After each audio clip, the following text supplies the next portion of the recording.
If you are in Moore, I would go ahead and get underground right now. On May 20th, 2013, an F5 tornado ripped through Moore, Oklahoma, leaving a path of devastation a half-mile wide through the Oklahoma City suburb. I would caution everybody on it. Every storms we saw yesterday, they would produce a tornado and it would come back, it would go back up.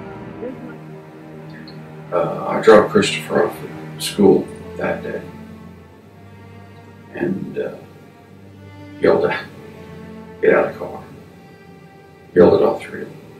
And then he was in the back seat, he put his arm on my shoulder and said, "I love you, Dad." I stopped and I said, "I love you too, Christopher." 7 children were killed when the massive tornado ground Plaza Towers Elementary School into a pile of rubble.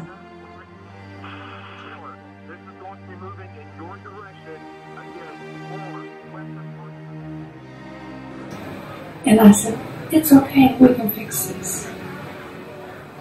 Because houses and things are replaceable, but people are not. And I remember saying that, not knowing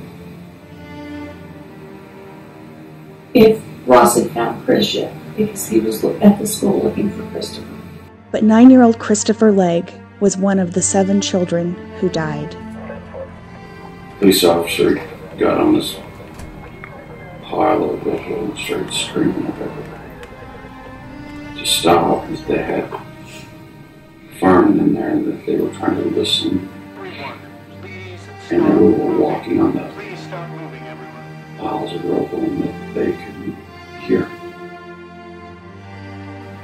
It's really great to hear that my child purposefully protected another child, just like he would have his own sister.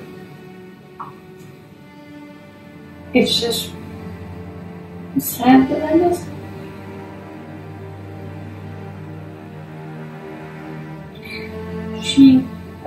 The child that he protected that man, wanted to tell me, the last thing he said was, "If my mom was here, she'd tell you everything's going to be okay."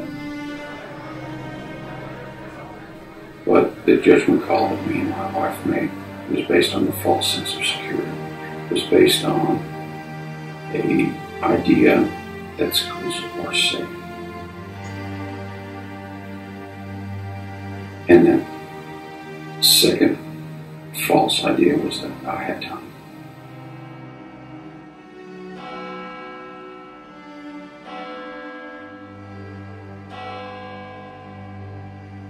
When I got up out of bed June 1st, and I said, "This can't happen to another family in Oklahoma. We know there's tornadoes. We've got to do something to keep this from happening again. I don't want another family to go through what we go through every day."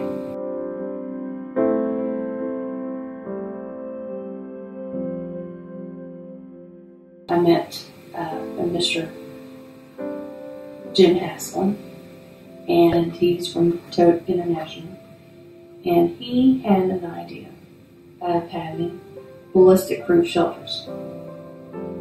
And I said, "You got to be kidding. There's no way."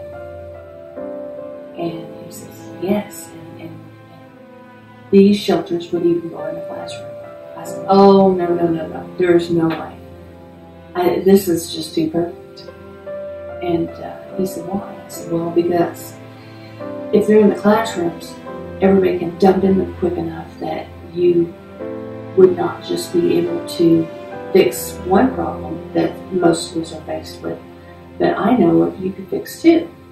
He said, "Well, yeah, the shooter." I said, "Yes, there's so many children that lost their lives at Sandy Hook just 6 months prior to our tornado taking my precious son, that this would be wonderful if you could pull it off." They did pull it off, and on Danny's birthday, August 31st, 2015, the first 7 ballistic storm shelters were completed inside Hilden Elementary School in Hilden, Oklahoma.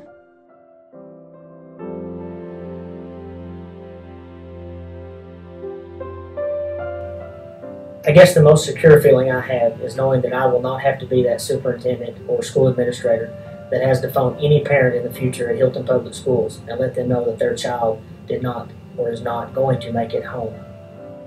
I think the true benefit of having these structures within the classroom is the time that it takes to get into that structure. They are in the classroom, they're accessible, they're immediate, as opposed to one of your superstructures that may be centrally located within a campus or for an entire campus. And you're talking minutes that it would take to get students into that facility. And then in order for your elementary, your youngest students to get to that facility is going to take even longer because they don't understand the relevance of the situation. So having these in the classroom, the sense of security that it should give administrators, teachers, parents is unbelievable. They need to feel safe in the school where they can learn, make friends, be a child, and not worry about the building collapsing on them.